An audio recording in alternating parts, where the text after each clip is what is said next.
Welcome. I'm E.G. Marshall. Didn't Sophocles say, "The gods hate utterly the bray of bragging tongues"? And haven't we also been taught that pride goeth before destruction? Certainly, the prophets and the sages and the poets have had enough to say about the besetting sin of pride. Why, then, is pride so prevalent? The subject intrigued Mark Twain so deeply that he created one of the deadliest stories about pride ever written. Our mystery drama, The Man That Corrupted Hadleyburg, was adapted from the Mark Twain classic especially for the Mystery Theater by Sam Dann and stars Fred Gwynne. It is sponsored in part by True Value Hardware Stores and Buick Motor Division. I'll be back shortly with Act One.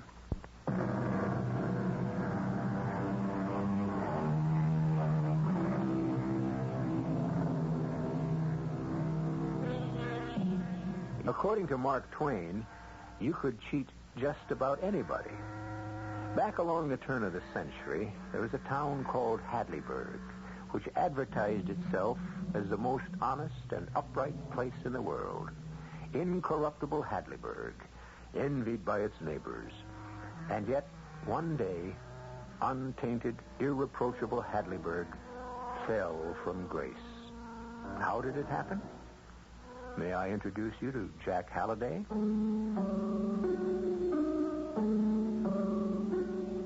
I knew it would happen one day, and I said so. But nobody listened to me. After all, I was only the editor of the Hadleyburg Gazette, and it was a paper that lost money. So what did I know about anything? Anyhow, putting the story together, here's what happened. One night, old man Richards, who works at the bank, he's one of the 19. I'll tell you who they are later. If I have to stop to explain everything at the beginning, I'll never get started. Well, old man Richards and his wife Mary are having supper. Edward, I know you're tired, dear, but you must have your supper. I'm not hungry. I'm so clear worn out. You know, Mary, it's hard to be poor at our time of life. Grinding away at a salary, another man's slave. Oh, but Edward, we have our good name. Yes. And that's everything. Don't mind my talk. It's just a moment's irritation. It doesn't mean anything. Who's that? Someone's at the door. Who would knock at this hour? You sit, Edward, and finish your supper. I'll see who it is. Who is it, Mary, dear? What? That's strange. There's no one here. But we distinctly heard someone knock. Edward. What is it? Come here quickly. Edward, look. Look at what? On the doorstep, this bundle. It's a sack. Oh, what does it mean? It means someone left a sack on our doorstep. Yes, but for what reason? Well, let's bring it inside and find out. Here, let me. Oh. Mary, I can't lift it. Oh, well, now what do you suppose can be in it? There's a piece of paper attached to it. Here, let me put on my spectacles. Oh, Edward, what does it say? It says, to be published or the right man to be sought out by private inquiry, either will answer. This sack contains gold coin weighing 160 pounds and 4 ounces. Oh, Edward. Help me. Help me drag it inside. Oh, mercy on us. Quickly. Shut the door, Mary. Lock it. Oh, Edward. What do you suppose? The paper. The paper. There's more written on it. Oh? I was a gambler. A ruined gambler. Oh. I arrived at Hadleyburg late at night, starving and in rags. I begged for help, and I luckily begged of the right man. He gave me $20. He also gave me life and hope. I returned to the gambling table. Oh, Edward, who would have given a stranger $20? I became rich, and I remembered a remark he made. It gave me the inspiration to reform, and I have. I don't know who that man was, but I want him found, and I want him to have the money in this sack. Oh, Edward, can you imagine how much money there is in there? I would find him myself, but I cannot remain here. But this is an honest, incorruptible town, and I can trust you folks to help me. Well, how can we help? The man can be identified by the remark he made to me when he gave me the $20. Oh. Please publish or reveal what I have told you so far to anyone who you think might be the right man. If he says, yes, I was that man, and the remark I made was such and such, open the sack, and inside you will find a sealed envelope with the remark. If he has made the correct statement, give him the gold. Oh, can you imagine, Edward? All that gold. You may publish what I have revealed to you in your local paper and add the following instructions. 30 days from now, let the candidate appear at the town hall and hand his remark in a sealed envelope to the Reverend Mr. Burgess. And have the Reverend Mr. Burgess destroy the seals, open the sack, and verify the remark. Someone in this town befriended a stranger, gave him $20, and now... And now... And now that man who set his bread afloat upon the waters shall become rich. Oh, Edward, was it... Was I that man? Was I that benefactor? No, Mary, no. Oh, well, just as well. We could never accept that gold anyway. It was gambler's money. We must make the inquiry public. All the other towns will be sick with envy, because no stranger would ever trust such a thing to any other town but Hadleyburg. Let me run over and tell Jack Halliday. I didn't believe him till I came running back to the house with him. And there was the sack, and there was the letter, just as you've already heard it. Well, you remember I said Edward Richards was one of the 19? Sure. There are 19 leading citizens of Hadleyburg. Ed Richards is the least of them. The poorest, the most unimportant. He just about makes it under the wire. Well, these 19 set the tone and spirit of Hadleyburg. The 19 uncorruptibles. Just keep them in mind. Well, I said to Ed and Mary Richards, let's get this money right over to the bank and have old Pinkerton put it right in the vault. And we roused him out of bed, and he did it. And the whole town turned out. Everyone became so excited. You can imagine. Anyhow, poor old Edward Richards finally went home. I think I know who that man was, Edward, who gave the stranger the $20. Barclay Goodson. Yes. Yes, you may be right, Mary. It would have been like Barclay. May he rest in peace. Do you remember what he said about this town? It may have been honest, but it was narrow and self-righteous and stingy. And I remember how he was hated for it, too. I guess he was the best hated man around here, except for Reverend Burgess. Former Reverend Burgess. Wait. Doesn't it seem odd that the stranger should have appointed Reverend Burgess to deliver the money? Mary, Burgess isn't a bad man. Oh, nonsense. He would still be a minister if he hadn't... It was all because of the rumor of his being with that woman. Well, he was guilty. No. No, Mary, he wasn't. He was innocent. Hey, but what are you saying? Mary, I was the only man who knew he was innocent. What? I could have saved him, but... Well, you know how wrought up the whole town was. It would have turned everyone against me. I just didn't have the courage. Oh, I see. I have another confession, Mary. When there was talk of riding him out of town on a rail, I sneaked over to his house and warned him to leave until things cooled off. Oh, Edward, if anyone had found out... It scares me yet. Everybody thought it was Goodson who warned him. And when folks started to mumble about him... Goodson buckled on his .45 and invited them to state their case to his face. Oh, that was just like Goodson. The way it was like Goodson to give that $20 to a tramp. Why are we so sure it was Goodson? It couldn't have been anyone else. Oh, why didn't we keep the gold? Mary. Why didn't you realize we could never find the right man because he's dead and buried in his grave? Do you realize what As long as the money would go to someone who needed it as badly as we do, who would have been hurt? You know how we've been raised, how we've been shielded against all temptation, till it's absolutely second nature not to hesitate for a moment when an honest thing has to be done. Oh, I know. But it's an artificial honesty, and as weak as water when temptation really comes, as we have seen this night. Mary, there's no use Oh, going... Lord knows I never had any doubt about my indestructible honesty. Until this minute. Now, dear, you mustn't go on this... Edward, I know exactly what you're thinking right now. You do? You are thinking, if a body could only guess what the remark was that Goodson made to the stranger. Yes.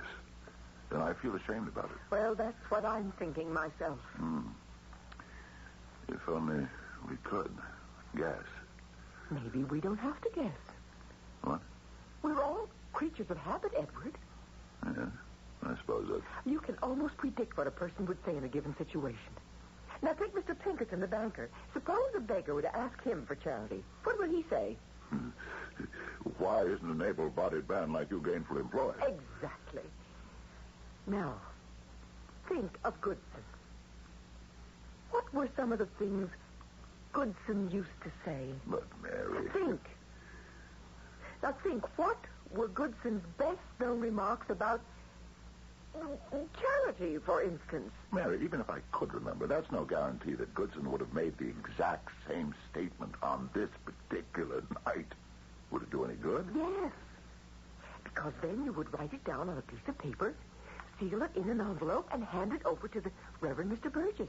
And suppose Mr. Burgess then breaks open the seal, and it comes out that what I claim he said wasn't the remark at all. Well, nothing ventured, nothing gained. Do you realize the whole town will be there? The whole county, the whole state? I would be disgraced. Oh, you could brazen it out. Mary, I'd be terrified. The money. Oh, the thought of all that money is driving us out of our minds. Mary, why don't we just go to sleep? Sleep? Oh, are you going to be able to sleep? You know what we're going to keep asking ourselves? Yes. Yes. What could he have said? Yes. What could Goodson have said to the stranger?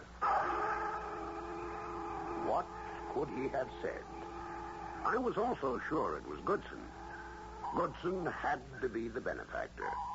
But what did he say to the stranger?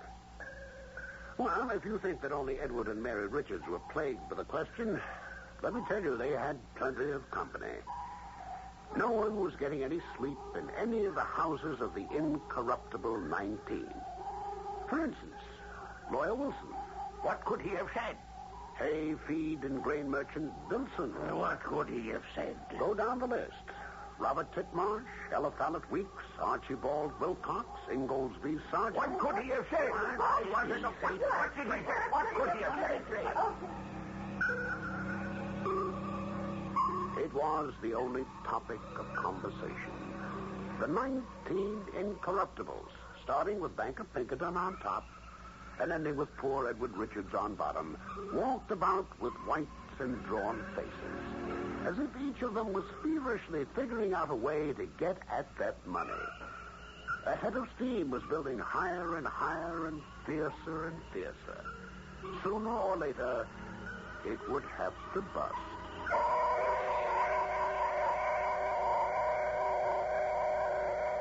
And it did. You know perfectly well that what we have here is a situation where an irresistible force is about to encounter some highly movable objects.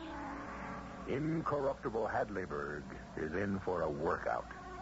Is Mary Richards correct in her analysis? Will the town's reputation collapse under its first real test? It may. It may not. Just wait here till I return with Act 2.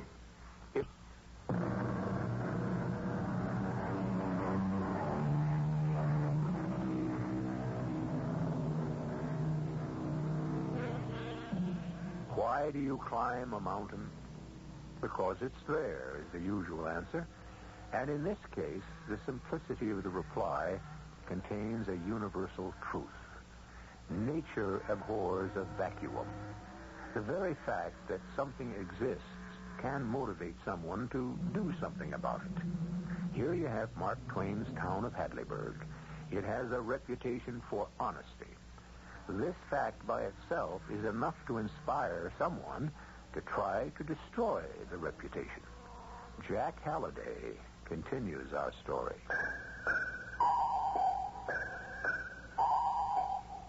I wish I could tell you what went on in Hadleyburg as the weeks went by and that fateful Friday drew near.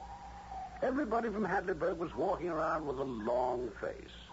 Everyone agreed that the benefactor had to be Goodson. But one thing kind of intrigued me. Why was Reverend Burgess named as the judge or referee or whatever? Burgess, who'd been treated so shabbily by the town. Could all this be a trick on Burgess's part to get even? Reverend, I think I've been your friend. Yes, Jack, you have. How do you figure in this sack of gold business? I have no idea. When Goodson was alive, you two were close. Well, I suppose we were kindred spirits. Reverend, you know more than you're telling. I'm convinced of it. Why is everyone so sure the benefactor is Goodson? Well, who but Goodson would give a stranger $20? Oh, now, wait. You would, Reverend Burgess. You would. Well, for that matter, Jack, so would you. Where would I ever get $20? If you had it, you'd give it away. And for that matter, so would poor, timid little Edward Richards. Think about it. I thought about it. And the more I thought, the less sure I was of anything. Meanwhile, as I found out later, the mailman had been to the Richards home and left behind a letter. And what a letter. Dear Mr. Richards, I have just returned from Europe and heard about the event in your town of Hadleyburg. You don't know who made that remark, but I do. It was Goodson. Oh, do you see, Edward? We were old friends. That night I passed through your town, and Goodson waited with me at the railroad station. Some tramp approached him and asked for a handout. I saw him give the man the money, and I heard what he said. Edward, why would this man write? After the tramp left, Goodson and I talked till my train arrived. He mentioned practically all of his fellow townsmen, and I could tell he actively disliked most of them. Oh, that does sound like Goodson. He did mention your name as a rare exception. Oh?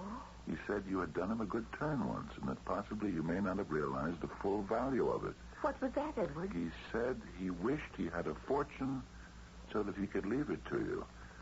Well, then, in that case, if you really did him that service, you are his legitimate heir and are entitled to the gold. Oh! I trust to your honor and honesty as a citizen of Hadleyburg. I will reveal to you the remark that Goodson made. This is it. You are far from being a bad man. Go and reform. Very truly yours, Howard L. Stevens. Oh, Edward, the money is ours.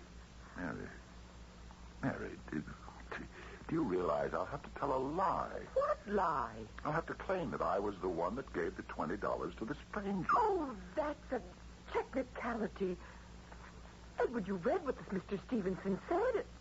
Well, you do deserve the gold, and so... And why do I deserve the gold? Why? Because, as Mr. Stevenson pointed out, you did Mr. Goodson a good turn once. No. What do you mean, no? I don't remember ever having done Goodson a good turn. Oh, come, you're always helping people. No, I remember. I did Burgess a good turn, but not Goodson. I never had anything at all to do with Barclay Goodson. I was afraid to be seen with him. Oh, think. No, I didn't. Oh. Mary, I know all this honesty Hadleyburg brags about is a fraud, but I'm too old, and I'm too tired, and maybe I'm too frightened to change my ways, and I just won't have anything to do with it anymore. Edward! No, it's my very last word on the subject. Well, that's how it was at that point with Ed and Mary Richards. That letter bore an out-of-state postmark. But Do you want to know something extremely interesting about that letter? It came in 19 copies. 19. And that letter was delivered to 19 homes in the village of Hadleyburg. Each and every one of the 19 incorruptibles received it. Dear Mr. Wilson, I have just returned from Europe. Dear Mr. Wilson, last night I passed through your town. You're far from being a bad man. Go and reform. Good morning, Jack. Well, Mr. Wilson. Jack, I've been thinking. I don't advertise enough. I agree. I always held if you sell hay, feed, and grain, folks come and buy what they need anyhow. But now you've changed your mind and you want to advertise. Yeah, you guessed it, Jack. What's gotten into you? Well, we got all those strangers in town on account of, you know what. Wilson, what's really on your mind? Jack, the reporters keep asking me questions about myself, you know. And, well, I don't know what to tell them. well, just tell them the truth. Well, I do, but it sounds kind of stuffy. I guess it would. Yes. So, what I was thinking, Jack, was that you might write me a kind of short autobiography. Wilson, you're an old fraud. Now, Jack, you know all about me, and I'm willing to pay All for it. right, Wilson, but I'm warning you. I intend to get to the bottom of this.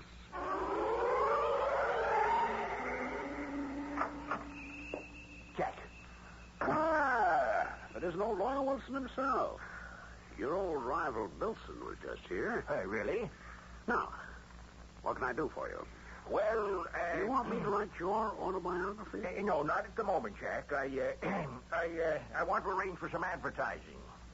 Well, I believe it isn't ethical for lawyers to advertise in this state. Oh, well, I wouldn't dream of advertising my law practice. Oh, you wouldn't? Well, what would you advertise? My intention of running for the state senate.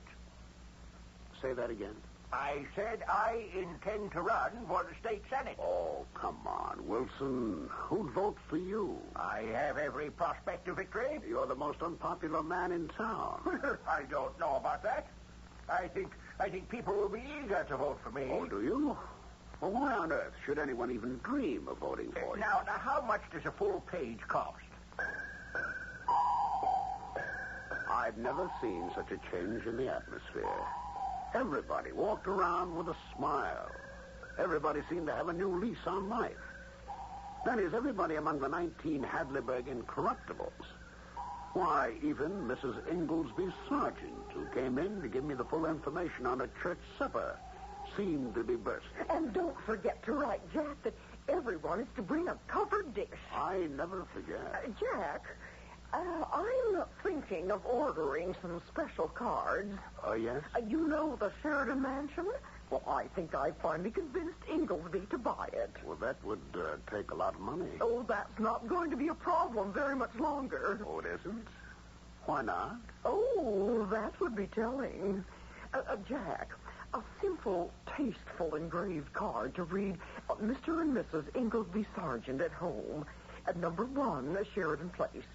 Oh, do you suppose we could change the name of the square to Sargent Place if we own the property? I know how much money it takes to buy that mansion, and if you've got all of it, you can afford to do anything. It made no sense at all. I couldn't account for it. What was the sudden outburst of sunshine and roses among all the 19? Bright plans, extravagant spending. Had all these people lost their minds? Only one person seemed unchanged. Edward Richards. Mary, leave me in peace. Edward, no, the money is rightfully ours. But I keep telling you, I didn't do any service at all for Goodson. And I keep telling you, it may have been some tiny, picayune thing that you can't even remember. Don't weaken my resolve. Goodson befriended a stranger in the presence of a witness. Mary. And in so doing, he made a remark. The witness, a friend of Goodson's, remembering that Goodson felt kindly to you, wants to do you a good turn. Now, that's all there is. Yeah, I could believe it. I could accept it If what? if I could ever remember doing Goodson a good turn. Oh, Edward, you must have. What? How? Well, things are relative. Oh, please, Mary. Oh, did you ever say hello to Goodson on the street? Well, of course. Well, that's a good turn. That's the... Did most people ever greet Goodson? Smile, say hello, tip their hats, shake hands, or stop to chat? Hardly anyone. No, I didn't either. I just... Yes? I just smiled and nodded. And that was enough. Oh, don't you see, Edward, that little bit. Mary. As Goodson said, you wouldn't know the value of it. Now, who else would say hello to Goodson? Oh, Edward, can't you see the hand of Providence? Oh, come, dear. Right. Right. You are far from being a bad man. Go and reform. Mary, do you think I should? I think you should. And you think you should. Now, all we need is the paper, the pen, and an envelope.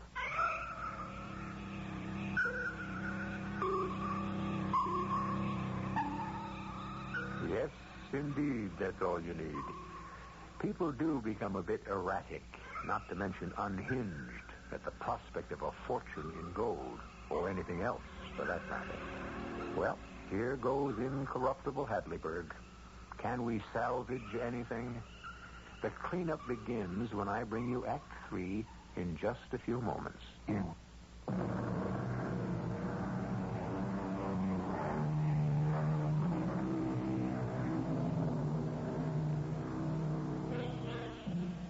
You are far from being a bad man. Go and reform. Such a phrase is worth in the neighborhood of $40,000, which may be small potatoes today, but it was certainly a bumper crop about 80 years ago. The question is, how many people know that phrase, and how many of them are willing to utter it? For this information, we need to hear from Jack Halliday, the local editor. The town hall never looked finer. The place was festooned with all kinds of flags and bunting. You'd think it was the 4th of July. The sack of gold sat on a table in the center of the stage, and it made mouths water all over the house. Finally, Mr. Burgess was introduced. The Reverend Mr. Burgess. Everyone in town loved him now, and he spoke without rancor, as if nothing had happened. Ladies and gentlemen, I have here in my pocket an envelope. Mary, I'm scared. What's to be scared Which about? I shall open. And here is the letter inside. Mary, that's on blue paper.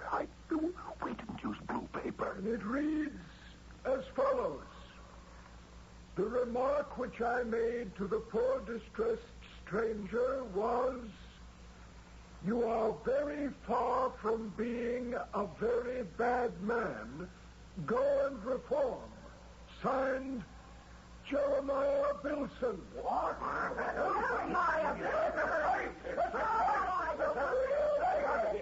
Mary, did you hear something? Order, please, order. I see that Mr. Wilson is also on his feet. Why do you rise, Mr. Wilson? Because you called my name. No, sir, no. I read the name Bilson, which is signed here. I, Jeremy Bilson, signed that letter. You, Wilson, are a liar and a fraud. I'm the one who befriended that poor stranger, Mr. Chairman. I wrote you a letter myself. I, William Wilson. Just a moment. It seems I have another envelope in my pocket. That's it. That's mine. All right, then. I shall read it. The remark I made was, you are far from being a bad man. Go and reform. Signed, William Wilson.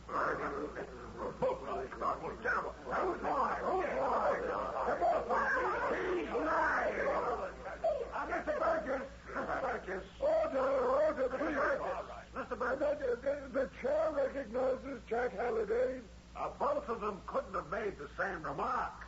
Both of them didn't. Mr. Wilson said, you are very far from being a very bad man. Wilson said, you are far from being a bad man. No, very.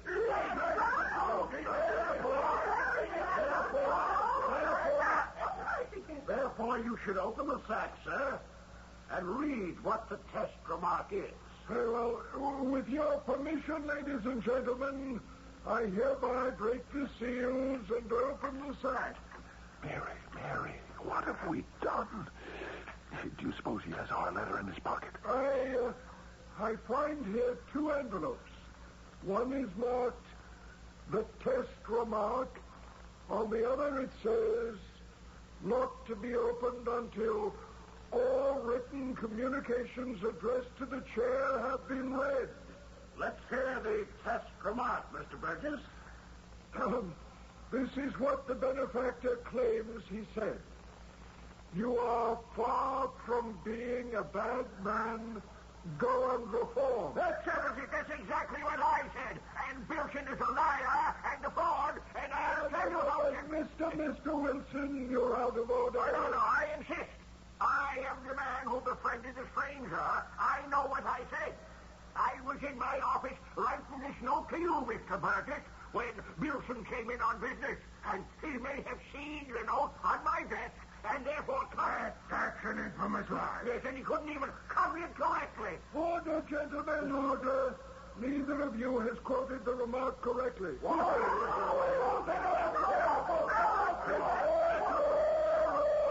please. The full remark is, you are far from being a bad man. Go and reform, or mark my words, someday for your sins you will die and go to hell or Hadleyburg and try to make it the former.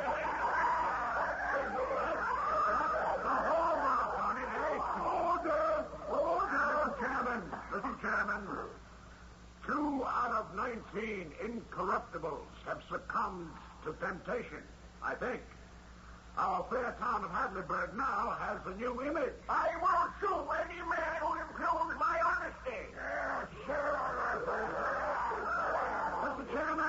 Mr. Chairman, I move we adjourn this meeting. We cannot do so at this point, Mr. Halliday. Why not?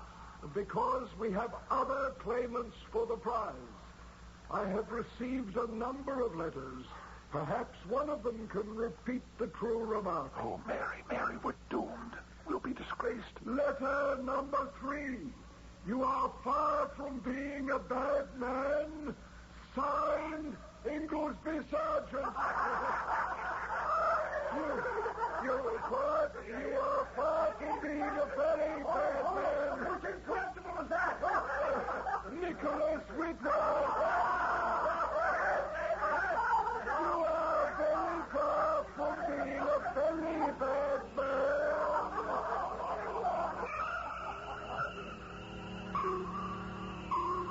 Well, it became a picnic after that. The house was in hysterics. One by one, the incorruptibles were stripped naked. Figuratively speaking, that is. Mary, we're going to be disgraced. Oh, Mary, why did we do it? I don't know whatever got into me, Edward. Oh, forgive me. He's saving us for last. I know it. Oh, Mary. Oh, all I ever had was my good name. Now, I don't even have that. Oh, pray. That's all we have left. Pray that Burgess will be merciful. Yes, let us pray. Ladies and gentlemen, I believe that's all. Mr. Burgess, how many of those letters did you receive? 19. Well, sir, I've been holding count, and you only read 18. Oh, did I? Well, I must have been mistaken. I guess it was only 18. 18? We have 19 incorruptibles in Hadleyburg. But only one of them is the genuine article. Only one is truly as advertised. I propose a cheer for the cleanest man in town. The only so-called important citizen who didn't try to steal that money. Edward Richards. And now I shall read the other letter in the sack. Ladies and gentlemen, there is no test remark. Nobody ever made one. Order, please. Order. There was no beggar, no contribution. At one time, I passed through your town. I was offended by your lofty, snobbish pretensions. I was insulted by your overbearing vanity. I decided to discover if your vaunted integrity was genuine. And now you have seen what I have done. I'm sure I caught every last man to whom I wrote that letter tipping off the test remark. That's right. He did, down to the last man. Well, the contents of the sack belong to all who claimed it. Now, wait a minute. You mean these shoppers get the gold after all? Order, please, ladies and gentlemen. I must abide by the instructions. And so I shall now cut open the sack and distribute the contents among... What is it, Mr. Burgess? Friends, this isn't gold. These are just gilded pieces of lead.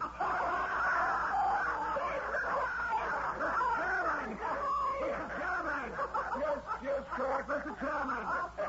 I propose we auction off the sack and give the proceeds to the one honest, incorruptible left.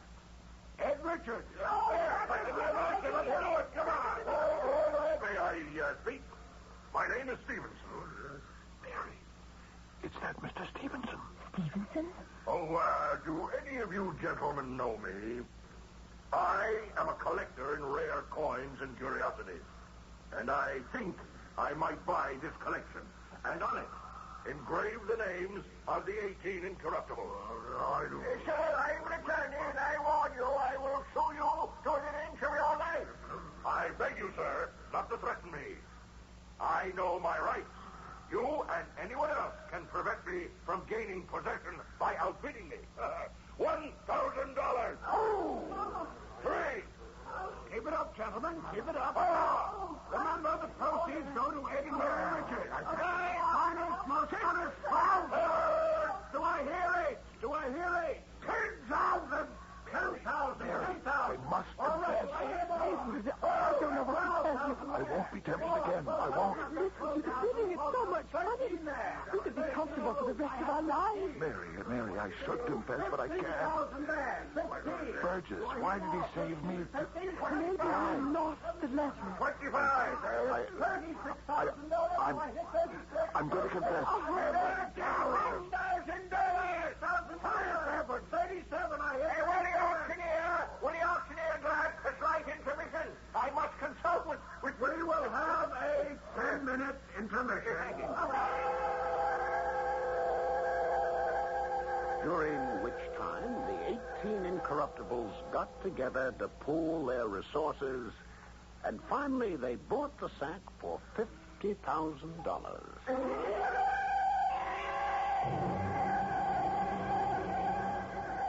Oh, Edward, I'm exhausted. Well, finally we can go to bed. Oh, but I won't be able to sleep. I know. $50,000. Oh, Mary, I can't believe what happened. we'll be given the check in the morning. You'll believe it then. Suppose Suppose what? Suppose this is Mr. Burgess's way of getting revenge.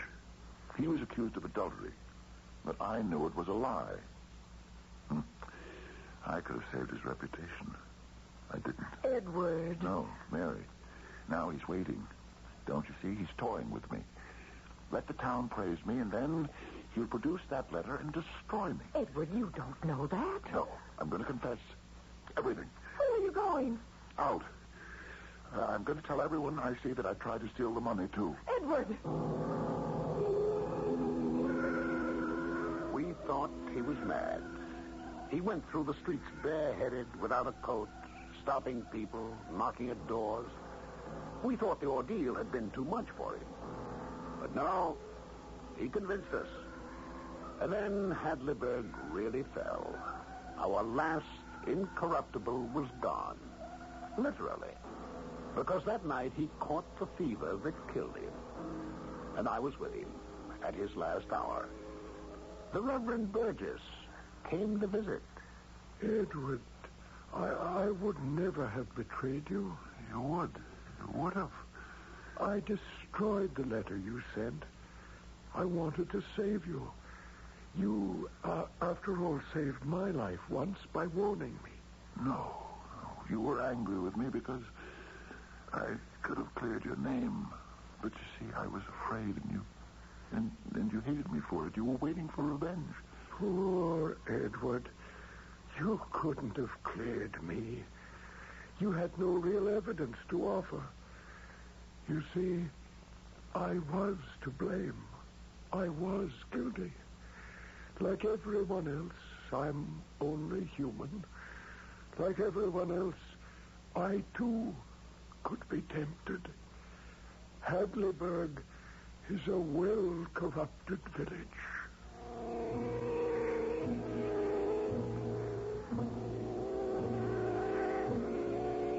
I guess there isn't an awful lot more to tell. Hadleyburg had its name changed by special permission of the legislature. And what its new one is, I won't say. But we're a town now, like other towns. Neither better or worse. But at least we're human, which is about as good or as bad a thing as you can say about anyone. Thank you kindly for your attention.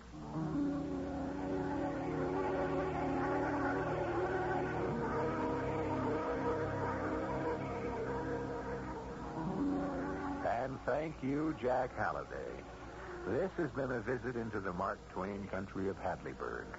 And you can find a Hadleyburg almost anywhere you look, even in your own hometown.